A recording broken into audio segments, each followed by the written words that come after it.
What I'm going to try to do in the next 20 minutes is give you a little bit of the history of Agora, a little bit of context about how we were started, what our vision is, and a little bit of our perspective on how the world is changing and the role that you are playing in that change, and then conclude a little bit about our strategy to help you and also to build a global movement around impact investment and impact entrepreneurship. So let's talk a little bit about our roots. So I'm an entrepreneur. I started a business in Mexico in 1998. It's a miniature golf course. Yeah. It's a miniature golf course.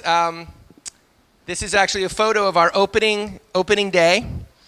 And of course, you all know Ricardo, and Ricardo is also an entrepreneur. And I think the most important thing to know about who we are is that we are, in our own hearts, entrepreneurs, and we have that spirit and that mentality. And while we have also invested through our fund, we really believe that that we need to support entrepreneurs, and not just through a lens of investment, but a lens of leadership and community and support for entrepreneurs. So it was really my experience opening up a business in Mexico, realizing how hard it was, but also realizing how much impact you can have with a small business. And I'll just tell you one quick story. I opened the business. I then got a master's at Georgetown. I then decided to find a job where I could create the most impact in the world. And the job that I found was working for the White House Budget Office, allocating money for the State Department. And it's a very interesting place to work. But I would go to Mexico, and I began to see through different eyes what we were doing in Mexico. And I remember one conversation with a woman who was a cashier. She came to work for us after always working at discotheques, never having a stable job, never having a bank account. We opened a bank account for her, gave her a job, and I remember very clearly walking into the office one day, and everyone was really excited and had big smiles on their faces. And I was like, what's happening? What's going on? And this woman, who is a single mother, had just gotten a loan from the government to buy a small apartment. And the reason that she got that loan is because she had a bank account, she had established a credit history, she was part of the formal economy. And this was a moment of real empowerment for her. And I felt, in a way, that I had helped contribute to this wonderful moment in this woman's life. And it forced me to ask myself, have I actually made more impact in the world with this little miniature golf course than working for the White House Budget Office? And when I thought about it, the answer was yes. And so I decided to quit my job, to go to Columbia Business School, and to try to figure out how to start some organization that could help entrepreneurs. So we started in 2005, not that long ago. We started by getting about 20 students at Columbia Business School to work with entrepreneurs in Nicaragua. I brought the students. Ricardo found the entrepreneurs. I met Ricardo. I flew to Miami to meet him and his father. We really hit it off. And even though I'd never been to Nicaragua and had never really thought about Nicaragua, to be honest, what I knew is that change happens when leaders make it happen. And so I was looking to partner with a great leader, which I found in Ricardo. So this is really how it all started. And what are we trying to do here? What is our mission and our vision? It's really to unleash the human potential for good.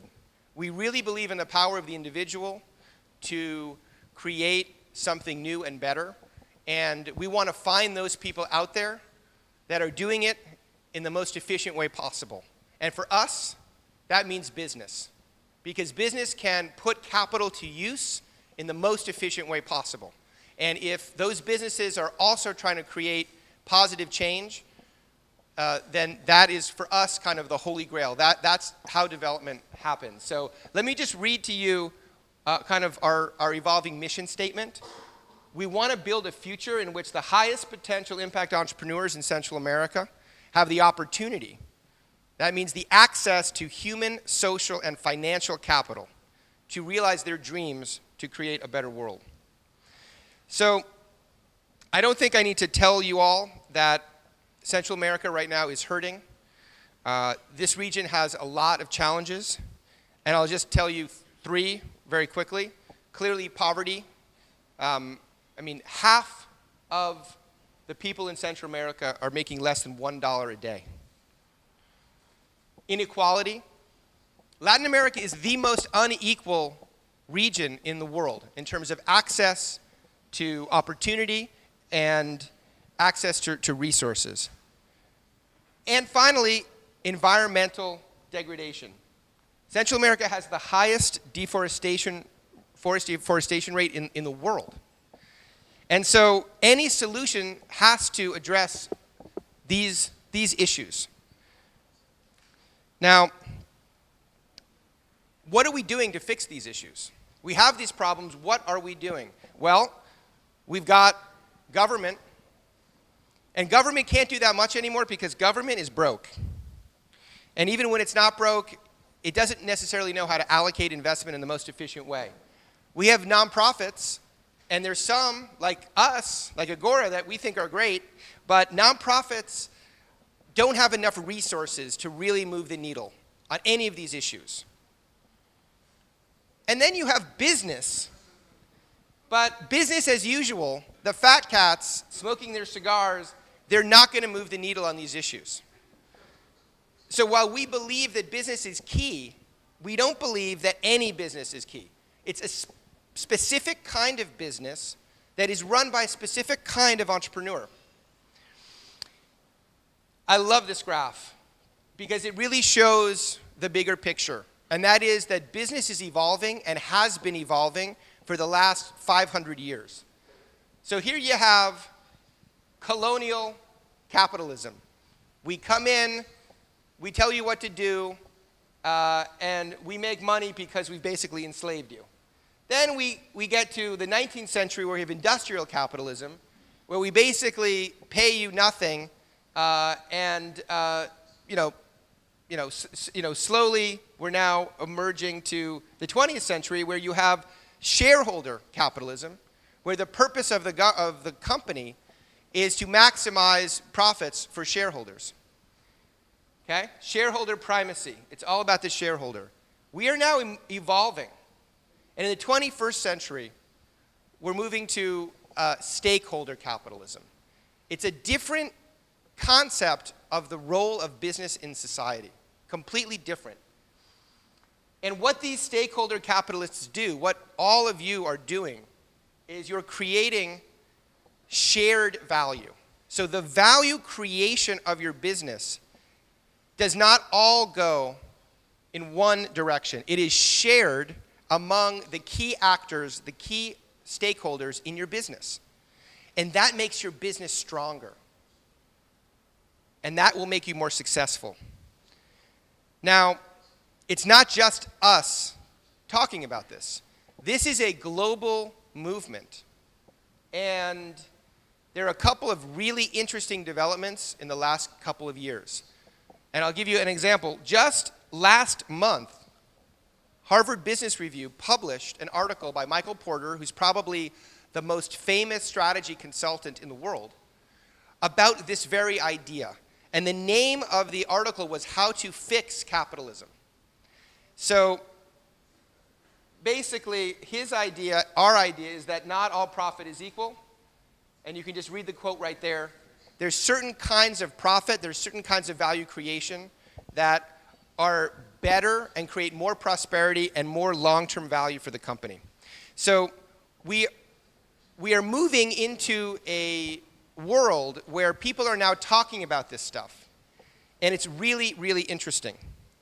So here's an example of what we mean by shared stakeholder value. And it's pretty simple. And as very busy entrepreneurs, we don't have time to read long academic articles. We got to keep it simple. So this is what it is. Basically, you have 5 stakeholders: investors, your employees, the environment, future generations, your customer, of course, and then your community that you operate in. And the question that we have to ask ourselves is, how are we creating value for all of those constituent parts? And if we have a plan to do that, and if we're measuring that, then our business is aligned. And if our business is aligned, everything is going to work better, and we're going to grow faster, and that's going to also help the investors. Because if everybody is getting value, then you have a really successful business that can really scale. So some of you may have heard of corporate social responsibility. And this, again, is a term more for the 20th century than the 21st century. And the key difference between corporate social responsibility and shared value is that corporate social responsibility is basically marketing. It's not core to the business. It's an ancillary function. The people in CSR, never go on to become CEO of the company.